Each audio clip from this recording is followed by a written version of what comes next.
जय श्री राम जी। आप सभी को आपके अपने YouTube चैनल धार्मिक भजन कीर्तन बरवाला में आप सभी का फिर से स्वागत है। जैसा कि आप सभी को पता है कि आज एकादशी है, तो आज की इस वीडियो में हम एकादशी व्रत की कथा सुनाएंगे। आज की एकादशी माघ मास के शुक्ल पक्ष की एकादशी है, जिसका नाम मोक्षदा एकादशी है। कथा शुरू करने से पहले आप सभी से अनुरोध, जिन्होंने अभी हमारे YouTube चैनल धार्मिक भजन कीर्तन बरवाला को अभी तक सब्सक्राइब शेयर नहीं किया है, वो हमारे YouTube चैनल धार्मिक भजन कीर्तन बरवाला को लाइक करें, सब्सक्राइब करें और आगे शेयर करें, ताकि आप सभी को ऐसी ही धार्मिक भजन कीर्तन और कथाएं सुनने को मिले। तो आइए शुरू करते हैं आज की एकादशी की व्रत कथा। जैसा कि आप सभी को हर एकादशी व्रत में मैं एकादशी व्रत की महिमा भी बतलाता हूँ, तो आइए। व्रत एवं उपवास से मन के साथ साथ आत्मा भी शुद्ध हो जाती है। व्रत एवं उपवास में आहार का त्याग एवं सात्विक भोजन का विधान है, इसलिए उपवास आरोग्य एवं दीर्घ जीवन की प्राप्ति का उत्तम साधन है। जो व्यक्ति नियमित रूप से व्रत एवं उपवास करते हैं, उन्हें उत्तम स्वास्थ्य की प्राप्ति होती है। उपवास के महत्व को तब आधुनिक विज्ञान भी स्वीकारने लगा है। उपवास की महिमा का वर्णन करते हुए नारद पुराण में तो यहाँ तक लिखा है कि गंगा के समान कोई तीर्थ नहीं, माँ के समान कोई गुरु नहीं, भगवान विष्णु के समान कोई देवता नहीं, तथा व्रत उपवास जैसा कोई तप नहीं है। सभी व्रतों में एकादशी के व्रत को सर्वोपरि माना गया है। प्रत्येक माह में 2 एकादशी होती हैं। वर्ष भर में 24 एकादशी होती हैं। अधिक या मल मास में 2 एकादशी अतिरिक्त पड़ती हैं, जिन्हें पुरुषोत्तम एकादशी कहा जाता है। इस प्रकार कुल 26 एकादशी मानी जाती हैं। ये सभी एकादशी अपने अपने नाम के अनुसार श्रेष्ठ फल देने वाली होती हैं। एकादशी का व्रत रखने, विधिपूर्वक महात्म्य कहने सुनने तथा विष्णु भगवान का भजन कीर्तन करने से मनुष्य के सभी प्रकार के कष्ट दूर हो जाते हैं और वह इस लोक में सुख भोग कर अंत में भगवान विष्णु के धाम के लिए प्रस्थान करता है। जो पुण्य चंद्र ग्रहण, सूर्य ग्रहण, स्नान दान व धन देने से प्राप्त होते हैं, और जो पुण्य अन्न जल दान, स्वर्ण दान, भूमि दान, गौदान, कन्यादान तथा अश्वमेध आदि यज्ञ करने से होता है, जो पुण्य तीर्थ यात्रा और कठिन तपस्या से प्राप्त होता है, उससे अधिक पुण्य एकादशी व्रत रखने से मिलता है। इसलिए हमें एकादशी का व्रत अवश्य करना चाहिए। तो आइए आज के मोक्षदा एकादशी की कथा शुरू करते हैं। युधिष्ठिर बोले कि हे भगवान, आप तीनों लोकों के स्वामी हैं, सबको सुख देने वाले हैं और जगत के पिता हैं, इसलिए मैं आपको नमस्कार करता हूँ। हे देव, आप सबके हितैषी हैं, कृपया करके मेरे एक संशय को दूर कीजिए। माघ मास के शुक्ल पक्ष की एकादशी का नाम क्या है? उस दिन कौन से देवता की पूजा की जाती है और उसकी विधि क्या है? भगवान श्री कृष्ण बोले कि हे राजन, आपने अत्यंत उत्तम प्रश्न किया है। आप ध्यानपूर्वक सुनिए। माघ मास के शुक्ल पक्ष की एकादशी अनेक पापों को नष्ट करने वाली है। यह मोक्षदा एकादशी के नाम से प्रसिद्ध है। इस दिन श्री दामोदर भगवान की पूजा धूप दीप नैवेद्य आदि से भक्तिपूर्वक करनी चाहिए। अब मैं एक पुराण की कथा कहता हूँ। एक एकादशी के व्रत के प्रभाव से नरक में गए हुए माता पिता पुत्र आदि को स्वर्ग की प्राप्ति होती है। आप इसे ध्यानपूर्वक सुनिए। प्राचीन गोकुल नगर में वेखांस नाम के एक राजा राज्य करता था। उसके राज्य में चारों वेदों के ज्ञाता ब्राह्मण रहते थे। एक बार रात्रि को स्वप्न में राजा ने अपने पिता को नरक में पड़े देखा।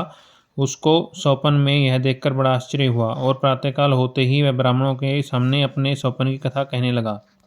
हे ब्राह्मणों, रात्रि में स्वप्न में मैंने अपने पिता को नरक में पड़े देखा और उन्होंने मुझे कहा कि हे पुत्र, अब मैं नरक की यातनाएं भोग रहा हूँ, मेरी यहाँ से मुक्ति करो। जब से मैंने पिता के यह वचन सुने हैं, तब से मुझे चैन नहीं। मुझे अब राज सुख ऐश्वर्य आदि, घोड़े धन स्त्री पुत्र आदि कुछ भी सुखदायक प्रतीत नहीं होते। अब मैं क्या करूं, कहाँ जाऊं?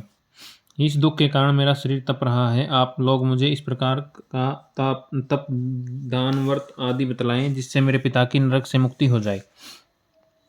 राजा ने ऐसे वचनों को सुनकर ब्राह्मण बोले कि हे राजन, यहाँ से समीप ही वर्तमान भूत और भविष्य के ज्ञाता एक पर्वत नाम के मुनि रहते हैं।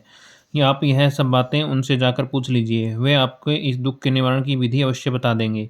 राजा ऐसा सुनकर मुनि के आश्रम पर गए। उस आश्रम में उनको शांतिचित्त योगी मुनि तपस्या में लीन थे, जिनके बीच में चारों वेदों के ज्ञाता पर्वत मुनि दूसरे ब्रह्मा के समान दिख रहे थे।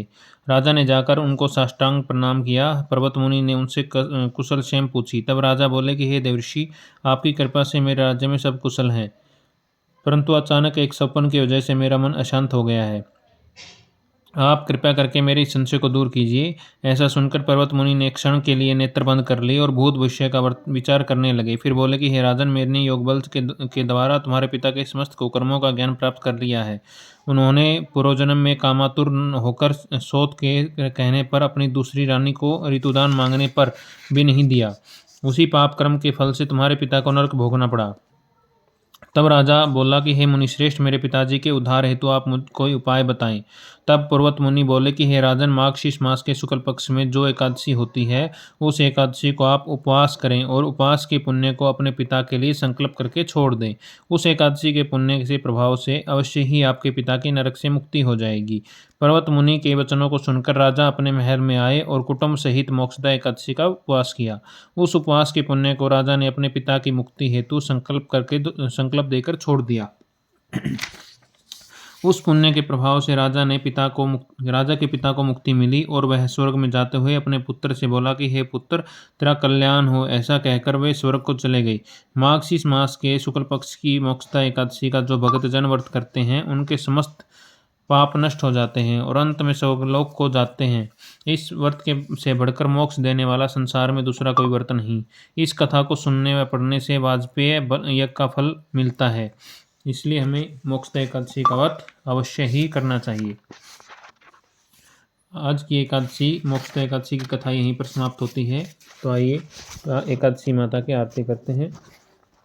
ओम जय एकादशी माता, भक्ति मुक्ति विष्णु पूजा व्रत को धारण कर भक्ति मुक्ति पाता। ओम जय एकादशी माता, तेरे नाम गिनाऊं भक्ति प्रदान करनी, मिया भक्ति प्रदान करनी, गुण गौरव की देवी माता शास्त्रों में वर्णी।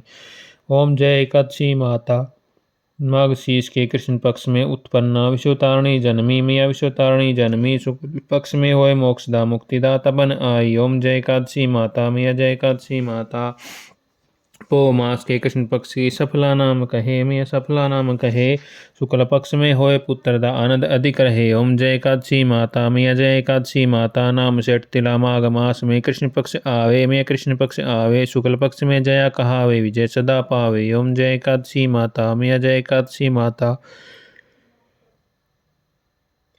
विजया फागुन कृष्ण पक्ष में शुक्ला आमल की, मैं शुक्ला आमल की, पाप मोचनी कृष्ण पक्ष में चैत्र महाबली की। ओम जय एकादशी माता, मैं जय एकादशी माता, चैत्र शुक्ल में नाम कामदा धन देने वाली, मैं धन देने वाली, नाम बरुथनी कृष्ण पक्ष में वैशाख महावाली। ओम जय एकादशी माता, मैं जय एकादशी माता, शुक्ल पक्ष में होए मोहनी अपराजेष्ठ कृष्ण पक्षी, मैं अपराजेष्ठ कृष्ण पक्षी, नाम नरजिला सब सुख करनी, शुक्ल पक्ष रखी। ओम जय एकादशी माता, मैं जय एकादशी माता, योगिनी नाम आषाढ़ में जानो, शुक्ल कृष्ण पक्ष करणी, मैं कृष्ण पक्ष करणी, देवसैनी नाम कहा शुक्ल पक्ष धरणी। ओम जय एकादशी माता, मैं जय एकादशी माता, कामिका श्रावण मास में आवे, कृष्ण पक्ष कहिए, मैं कृष्ण पक्ष कहिए, श्रावण शुक्ला हुए पुत्र दा आनंद से रहिए। ओम जय एकादशी माता, मैं जय एकादशी माता, अजा भाद्रपद कृष्ण पक्ष की परिवर्तनी शुक्ला, मैं परिवर्तनी शुक्ला, इंद्रा आश्विन कृष्ण पक्ष में व्रत से भवसागर निकला। ओम जय एकादशी माता, मैं जय एकादशी माता,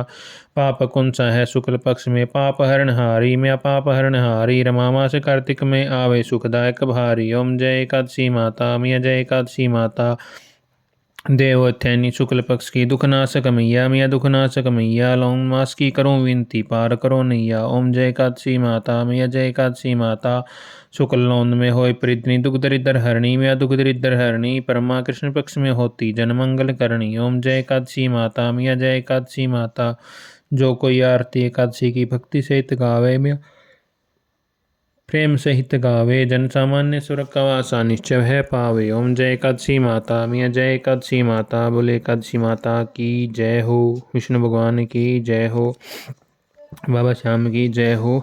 आज की एकादशी मोक्षदा एकादशी की व्रत कथा यहीं पर समाप्त होती है।